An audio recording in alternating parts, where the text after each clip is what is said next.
1인 가구의 시대가 돌아오면서 나홀로 원룸에 거주하는 분들이 많아졌습니다. 하지만 그로 인해서요, 우리들의 외로움은 더 커졌는데요. 홀로 지내는 외로움이나 소외감을 덜어보려고 강아지를 키우시는 분들도 역시 많아졌습니다. 하지만은요, 일부의 시각은요, 그리 곱지만은 않습니다. 좁은 원룸 정도의 실내에서 강아지를 키우는 것은 일종의 학대라고 생각하는 분들도 있기 때문인데요. 정말 원룸에서 강아지를 키우는 것은 학대 행위일까요? 저는 수의사 윤쌤이고요. 오늘은요, 강아지에게 집이란 개념과 좁은 실내 공간에서 조금 더 현명하게 강아지와 지낼 수 있는 이런 방법들을 한번 고민해보는 시간을 가져보도록 하겠습니다.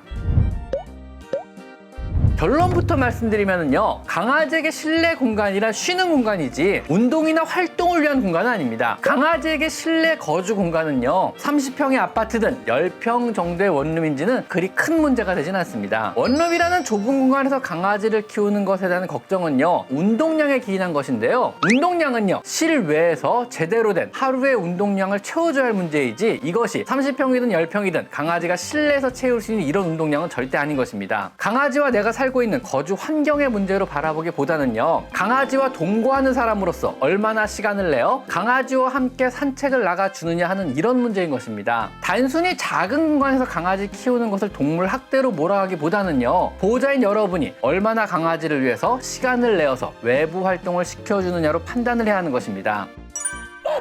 집이 넓다 좁다를 따지는 경우는요, 강아지가 집에서 스스로 막 운동을 한다고 생각하는 잘못된 사고에서 기인하는 것입니다. 절대 우리 강아지들은요, 실내에서의 활동으로 하루 운동량을 채울 수가 없습니다. 넓은 집에 거주하는 강아지다 하더라도요, 실외에서 충분한 활동을 보장해주지 못하고요, 집에서 강아지를 보관만 한다면은요, 그것이 오히려 동물학대가 아닐까요? 강아지는요, 매일매일 실외 활동을 해야 합니다. 그리고 집에서는요, 안락한 환경에서 충분한 휴식을 취하는 것입니다. 실외 활동을 통해서 아이의 부족한 활동량을 채워주고요, 주인인 여러분과 강아지의 유대감과 신뢰를 증진시켜주며 단조로운 일상에 지친 강아지에게 다양한 후각적, 시각적 자극을 주는 강아지 생존과 행복에 꼭 필요한 활동인 것입니다. 마당이 없는 대부분의 아파트나 원룸 환경인 우리는요, 충분한 산책으로 강아지의 활동량을 채워줘야만 하는 것입니다. 너무 노령이거나 아직 작은 강아지라면요, 안고 다니는 산책으로 충분합니다. 대부분의 강아지는요, 하루 30분 이상 2회 이상 정도의 산책을 시켜주면 적당합니다. 쉽독이나 웰시코기 같은 목연견이라면요, 엄청난 양의 산책을 시켜줘야만 합니다. 산책은요, 강아지의 몸의 운동만이 아닌 다양한 냄새를 맡으며 후각적인 자극을 받고요, 다양한 것을 보며 시각적인 자극을 받는 이런 행동에 들어갑니다. 그런 과정을 통해서 정신적, 신체적 건강을 유지하며 더불어 여러분과의 유대감 역시 올라가게 됩니다. 강아지를 입양하고요, 또 강아지와 함께 살기로 여러분이 결정하셨다면요, 집의 크기에 너무 연연하지 마시고요, 매일매일 열심히 산책을 시켜주셔야만 합니다. 집의 크기는요, 사람의 행복에는 사실상 주요한 요소가 될 수는 있으나 강아지에게는 사실 아닙니다. 강아지 행복의 중요한 요소는요, 집의 넓이가 아니고 여러분의 관심과 산책이란 것을 꼭 기억하셨으면 좋겠습니다.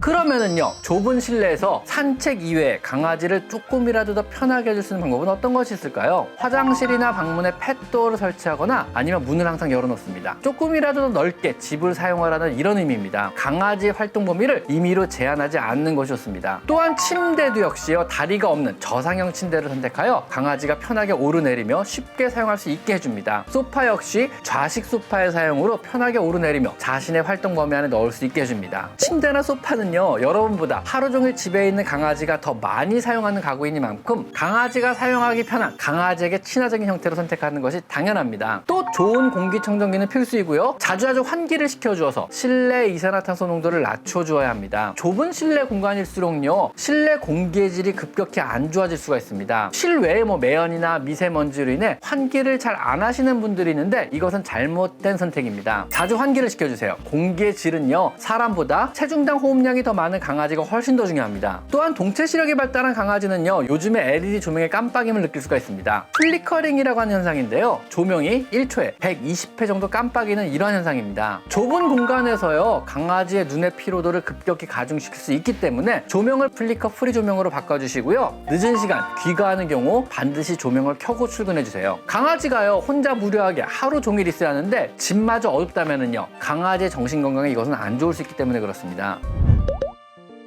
미국 농무부와 미국 동식물 검역소에서 발표한 강아지를 위한 최소 피로 면적을 보면은요, 말티즈 같은 소형견은 0.6평, 그리고 레트리버의 경우 4평 정도라고 합니다. 물론 이 넓이의 기준은요, 강아지 호텔이나 강아지 보호소에 적용해야 하는 최소 권고사항입니다. 당연히 이것보다는 넓은 환경을 제공해야 하고요, 매일 충분한 실외 활동을 통해 부족한 활동량을 채워줘야 함을 꼭 잊지 않으셔야만 합니다. 현대인인 우리는요, 하루하루 고되고 열심히 일하며 살고 있습니다. 그리고 또 아이러니하게도요, 사람과 사람을 연결해준다고 하는 인터넷이나 SNS의 발달은요, 우리를 더욱더 고립시키고요, 외부와 단절을 시키고 있습니다. 이런 환경에서요, 강아지나 고양이 같은 조건 없이 사랑을 나눌 수 있는 존재들은요, 우리의 정신적 건강과 행복에 굉장히 중요하다고 저는 생각합니다. 혹시라도 강아지 입양을 고려하신다면요, 집에 크게 연연하지 마시고요, 일단 입양해서 키우세요. 대신요, 더욱더 많은 실외 활동에 신경을 써주셔야만 합니다. 많은 산책을 시켜주셔야겠죠. 100평짜리 집에서요, 산책을 자주 못하는 강아지보다는요, 10평짜리 원룸에서 매일매일 아침 저녁으로 산책을 하는 강아지가 훨씬 더 행복한 강아지라는 사실을 꼭 기억하셨으면 좋겠습니다.